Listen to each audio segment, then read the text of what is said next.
Hello friends, आपका स्वागत है आपके अपने चैनल पर। और आज सबसे पहले चर्चा करेंगे कि बाज़ारों के अंदर जो स्ट्रेंथ है वो अब मिस होती हुई जा रही है। और आज जो भी आपने देखा कि निफ्टी एक मामूली सी गिरावट दिखा रहा है, इसमें भी श्रेय जाता है डीआईज की बाइंग का। अदरवाइज आज एफआईआईज ने आज भी पलटी मार दी और एफआईज ने अब अपनी पोजीशंस मंदी की तरफ बनाते हुए नजर आ रहे हैं।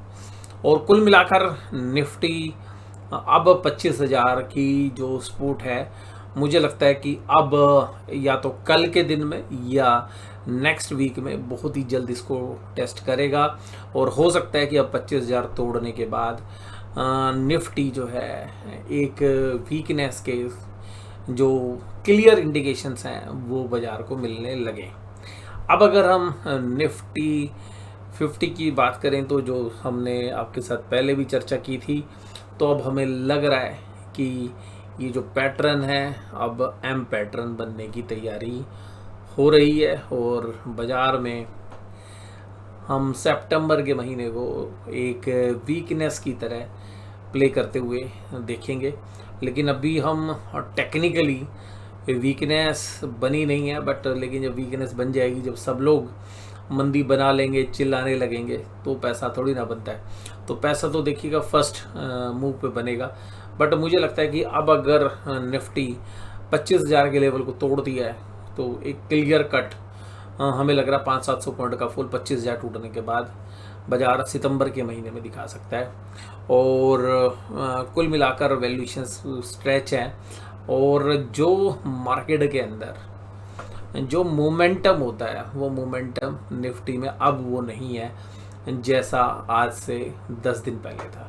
तो अल्टीमेटली अभी अगर आप पिछली 5 कैंडल्स को देखेंगे तो इन पूरी 5 कैंडल्स में एक ही चीज़ नज़र आ रही है कि बाज़ार टॉप पे जाके अटक रहा है।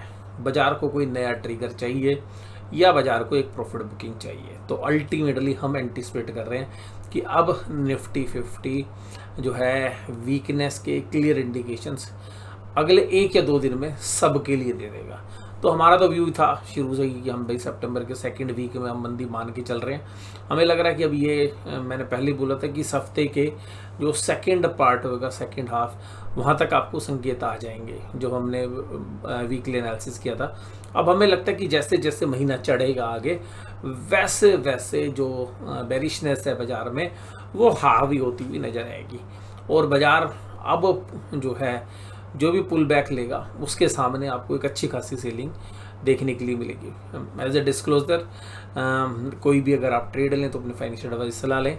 मैं बाज़ार का आकलन केवल और केवल एजुकेशनल पर्पसेस के लिए आपके साथ शेयर कर रहा हूँ। आज अगर हम बात करें कि भाई निफ्टी की एडवांस डिक्लाइन रेशो, एनएससी की एडवांस डिक्लाइन रेशो काफ़ी पॉजिटिव थी और ब्रॉडर मार्केट एक पुल बैक दे रही थी।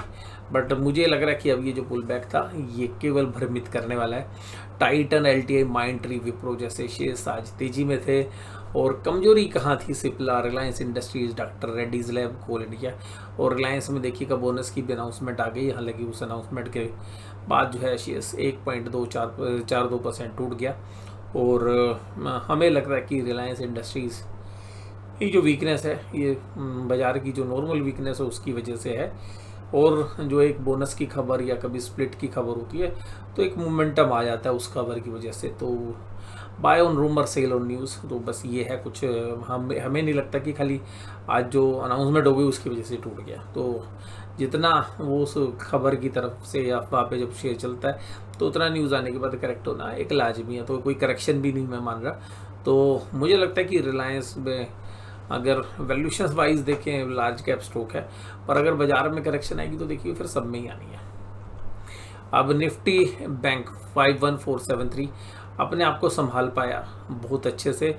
और निफ्टी को संभालने में अहम भूमिका निभाई बैंकिंग स्टॉक्स ने। लेकिन अब जो संकेत यहाँ पर हमें मिल रहे हैं, अब यहाँ पर भी एक जो स्ट्रेंथ है वो थोड़ी सी फीकी पड़ती जा रही है। और यहाँ पर हमें भी ये जो संकेत हैं ऐसे मिल रहे हैं कि निफ्टी बैंक भी शायद 50,000 और उसके नीचे जाने की तैयारी कर सकता है। और अगर 50,000 के आसपास जो एक्सपोर्ट है 49,800 पर शायद उसकी तरफ सितंबर के महीने में जाने की चेष्टा करे और वो भी ब्रीच होती है तो 49,000 तक भी जाने की संभावना बन सकती है।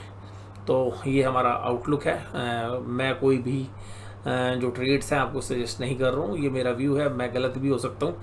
तो अगर कोई भी निवेश करें, ट्रेड करें तो अपने फाइनेंशियल एडवाइस सलाह लें। एयू स्मॉल फाइनेंस बैंक, बंधन बैंक, फेडरल बैंक ये सब तेजी में थे। अब देखिएगा एयू स्मॉल फाइनेंस बैंक के जो रिजल्ट थे वो ठीक थे क्योंकि इनका एक मर्जर भी हुआ था। अब रिपोर्ट्स आ रही लग रही है कि भाई एयू स्मॉल फाइनेंस बैंक 25 से 27% की CAGR अगले 2-3 साल दे सकता है। तो जिस की वजह से जो है आज एयू स्मॉल फाइनेंस बैंक में तेजी भी थी, मीडिया में भी कुछ इस तरीके की रिपोर्ट्स थी। हालांकि बैंकिंग स्टॉक मिला जुलाई कर रहे थे और आज 688 करोड़ की FIs ने बेचा है कैश में माल, लेकिन जितना माल कैश में बेचा है उससे तकरीबन 3-3.5 गुना जो है माल जो है उठा लिया किसने, DIs ने। तो फिर भी बाज़ार में जो DIs की जो बाइंग है वो ऐसा लग रहा है कि वो ज़्यादातर ब्रॉडर मार्केट में थी इंडेक्स के बाहर, क्योंकि स्मॉल कैप मिड कैप में अच्छी पकड़ थी आज। उसके बाद इंडेक्स फ्यूचर्स में देखें तो 670 करोड़ की सेलिंग हुई है और यहाँ पर अगर हम देखें तो इंडेक्स ऑप्शंस में 58,671 करोड़ की एक सेलिंग हुई, यानी कि निफ्टी में कुछ पोजीशंस जो हैं शायद कोल साइड खरीदी गई थी तो उनको मेंटेन करके आज FIs ने अपनी इंडेक्स ऑप्शंस को बेच दिया है। तो कुछ पोजीशंस पिछले हफ्तों की भी होंगी। तो ये जो सेलिंग इतनी बड़ी 2 दिन में हुई है FIs की इंडेक्स ऑप्शंस में, ऐसा लग रहा है कि जो पोजीशंस तेजी की उनकी बनी हुई थी उसको उन्होंने अनवाइंड कर लिया है। तो अब शायद बाजार एक वीकनेस के संकेत कल से आपको क्लियरली देना शुरू कर दे। उसके बाद FIs ने इंडेक्स फ्यूचर्स भी 4,200 करोड़ बेच दिए हैं। FIs की स्टॉक ऑप्शंस भी 2,698 करोड़ की हैं और पुट कॉल रेशियो भी निचले लेवल पे, यानी कि पुट राइटर्स को कॉन्फिडेंस नहीं है, कोई पुट बेचने के लिए तैयार नहीं है। डाउ जोन्स इंडस्ट्रियल एवरेज भी अभी फिलहाल में, अभी तो आप स्क्रीन पे 185 देख रहे हैं, लेकिन जब मैंने वीडियो की रिकॉर्डिंग शुरू की तो 430 पॉइंट माइनस में था बाजार, यानी कि डाउ जोन्स। और हालांकि नेस्डेक में आज परफॉर्मेंस ठीक है, हालांकि S&P 500 में भी एक गिरावट तकरीबन .5% के आसपास की थी। इसके बाद देखते हैं ब्रेंट क्रूड $74 पे। ऑप्शन चेन के डेटा हमें क्या बयां कर रहे हैं। ऑप्शन चेन के डेटा अब ये बता रहे हैं कि भाई कॉल राइटर थोड़े से ज़्यादा एग्रेसिव है 25,200 के ऊपर, और 25,200 का एक ऐसा लेवल है जहां पर कॉल राइटर पुट राइटर दोनों एग्रेसिव है। और अगर थोड़े से देखें तो स्लाइटली जो कॉल राइटिंग है वो थोड़ी सी पुट राइटिंग के सामने जाता है, यानी कि जो मंदी करने वाले प्लेयर स्लाइटली, मैं बहुत ज़्यादा नहीं बोल रहा हूँ, ऑप्शन चेन में स्लाइटली कंट्रोल कर रहे हैं बाजार को निफ्टी के अंदर। और बैंक निफ्टी में भी देखें तो 51,500 के आसपास बाजार चल रहा है और यहाँ पे कॉल राइटर्स कंपेरेटिवली एग्रेसिव हैं पुट राइटर के सामने, यानी कि यहाँ पर भी मंदी करने वाले जो ऑप्शन ट्रेडर्स हैं वो थोड़ा सा एग्रेसिवली मंदी करने वाले थोड़े से ज़्यादा एक्टिव हैं। तो आज की इस वीडियो में बस केवल इतना ही। वीडियो में जुड़े रहने के लिए आपका धन्यवाद। Thank you very much.